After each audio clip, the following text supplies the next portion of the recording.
നോമ്പിന്റെ ദാഹവും വിശപ്പും ഒക്കെ മാറ്റാൻ പറ്റുന്ന ഒരു കിടിലൻ ഡ്രിങ്ക് ആണ് ഇന്നത്തെ വീഡിയോയിൽ കാണിക്കുന്നത്. ഇതൊരു ഗ്ലാസ് കുടിച്ചാൽ തന്നെ വയറ് ഫില്ലാവും. അടിപൊളി ടേസ്റ്റ് ആണ്. ഇതിൽ നമ്മൾ കോൺഫ്ലവറോ കസ്റ്റാർഡ് പൗഡറോ ഒന്നും തന്നെ ചേർക്കുന്നില്ല. നല്ല സിമ്പിൾ ആയിട്ട് നമുക്കിത് ഉണ്ടാക്കിയെടുക്കാൻ പറ്റും. അപ്പോൾ നമുക്കിതെങ്ങനെ തയ്യാറാക്കുന്നേ നോക്കാം. ആദ്യം തന്നെ നമുക്ക് കുറച്ച് കസ്കസ് ഒന്ന് കുതിർത്ത് വെക്കാം. 1-2 ടേബിൾ സ്പൂണ് കുറച്ച് വെള്ളം ഒഴിച്ചിട്ട് വെച്ചാൽ മതി. ഇനിയിപ്പോ നമുക്ക് ഇതുപോലെ 5 പൂവമ്പഴാണ് വേണ്ടത്. പൂവമ്പഴാണ് കേട്ടോ ഏറ്റവും നല്ല ടേസ്റ്റ്. പൂവമ്പഴം അല്ലെങ്കിൽ നിങ്ങൾക്ക് റോബസ്റ്റ പഴം എടുക്കാം. അപ്പൊ നമ്മൾ അത് ആദ്യം ചെറിയ കഷ്ണങ്ങളാക്കിയിട്ട് മിക്സിന്റെ ജാറിലേക്ക് ഇട്ട് കൊടുക്കാം. എന്നിട്ട് നമുക്ക് 1 കപ്പ് പാൽ ഒഴിച്ചിട്ട് നല്ല പോലെ അരച്ചെടുക്കണം. അപ്പൊ ഇതുപോലെ പേസ്റ്റ് പോലെ അരച്ചെടുത്തതിന് ശേഷം നമുക്കിനി ഇതിലേക്ക് 1.5 കപ്പ് പാലും കൂടി ചേർത്ത് കൊടുക്കാം. എന്നിട്ട് ഒന്നും കൂടി നന്നായിട്ട് അരച്ചെടുക്കാം. അപ്പൊ ഞാനിത് പാത്രത്തിലേക്ക് മാറ്റിയിട്ടുണ്ട്. ആദ്യം നമ്മൾ കുറച്ച് പാല് മാത്രം ഒഴിച്ചിട്ട് അരച്ചാല് ഈ പഴലം നല്ലപോലെ അരഞ്ഞു കിട്ടും. അപ്പൊ അതുകൊണ്ടാണ് കേട്ടോ 2 പ്രാവശ്യമായിട്ട് പാലൊഴിച്ചിട്ട് അടിച്ചെടുത്തത്. ഇനി നേന്ത്രപ്പഴം ചെറിയ കഷ്ണങ്ങളാക്കിയിട്ട് എടുത്തിട്ടുണ്ട്. അതിന്റെ കൂടെ കുറച്ച് പൂവമ്പഴം കൂടി ഇട്ട് കൊടുക്കുന്നുണ്ട്. രണ്ടും കൂടി ആവുമ്പോൾ നല്ല ടേസ്റ്റ് ആണ് കേട്ടോ. അപ്പൊ രണ്ടും കൂടി 1/2 കപ്പ് ഉണ്ട്, അത് ഇട്ട് കൊടുത്തിട്ടുണ്ട്. പിന്നെ നമുക്ക് ആപ്പിൾ ആണ് വേണ്ടത്. ആപ്പിളും ഇതുപോലെ ചെറിയ കഷ്ണങ്ങളാക്കിയിട്ട് ഇട്ട് കൊടുക്കാം.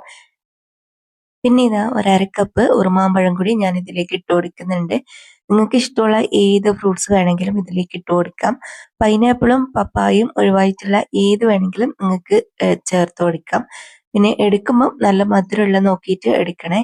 പിന്നെ ഞാനിപ്പോ ഇതിലേക്ക് നമ്മൾ നേരത്തെ കുതിർത്ത് വെച്ചിട്ടുള്ള കസ്കസ് ചേർത്ത് കൊടുത്തിട്ടുണ്ട്. ഇനിയിപ്പോ നമുക്ക് നട്ട്സ് ആണ് വേണ്ടത്. അപ്പൊ ഞാൻ കുറച്ച് പീനട്ടും പിന്നെ കുറച്ച് കാഷ്യൂസും അതിന്റെ കൂടെ തന്നെ കുറച്ച് ഈന്തപ്പഴം കൂടി ചേർത്ത് കൊടുത്തിട്ടുണ്ട്. ഈന്തപ്പഴം ഇതുപോലെ ചെറിയ കഷ്ണങ്ങളാക്കിയിട്ടാണ് കേട്ടോ ഇട്ട് കൊടുക്കുന്നത്. അപ്പൊ നട്ട്സ് എല്ലാം നിങ്ങൾക്ക് ഇഷ്ടമുള്ള ഏത് വേണമെങ്കിലും ചേർത്ത് കൊടുക്കാം. പിന്നെ മധുരത്തിനായിട്ട് ഞാൻ കണ്ടൻസ്ഡ് മിൽക്കാണ് ചേർത്ത് കൊടുക്കുന്നത്. കണ്ടൻസ്ഡ് മിൽക്ക് നമുക്ക് മധുരത്തിന് ആവശ്യമായിട്ടുള്ളത് ഇതിലേക്ക് ഒഴിച്ചു കൊടുക്കാം. ഇതിന് പകരം വേണമെങ്കിൽ നിങ്ങൾക്ക് പഞ്ചസാര ചേർത്ത് കൊടുക്കാവുന്നതാണ്. ഇതിൽ നമ്മൾ ആവശ്യത്തിനുള്ള ഫ്രൂട്ട്സ് എല്ലാം ചേർത്ത് കൊടുക്കുന്നതുകൊണ്ട് തന്നെ ആവശ്യത്തിനുള്ള മധുരം ഉണ്ടാവും. അപ്പോൾ വേണമെന്നുണ്ടെങ്കിൽ മാത്രം നിങ്ങൾ ചേർത്ത് കൊടുത്താൽ മതി. അപ്പൊ ഇത് നിങ്ങൾക്ക് നല്ല തിക്കായിട്ട് തോന്നുന്നുണ്ടെങ്കിൽ കുറച്ചും കൂടി പാല് ആഡ് ചെയ്ത് കൊടുക്കാം. അപ്പൊ ഞാൻ കുറച്ചും കൂടി പാല് ഇതിലേക്ക് ആഡ് ചെയ്ത് കൊടുത്തിട്ടുണ്ട്. ഇനി ഇത് നല്ലപോലെ മിക്സ് ആക്കിയിട്ട് എടുത്താൽ മതി. അപ്പൊ നമ്മുടെ അടിപൊളിയായിട്ടുള്ള ഡ്രിങ്ക് റെഡി ആയിട്ടുണ്ട്. കിടിലൻ ടേസ്റ്റ് ആണ് കേട്ടോ. 1 ഗ്ലാസ് കുടിച്ചാൽ തന്നെ വയറ് ഫില്ലാവും. ഞാനിതിപ്പോ ജസ്റ്റ് ഒന്ന് തണുപ്പിച്ചിട്ട് എടുക്കുകയാണ് ചെയ്തത്.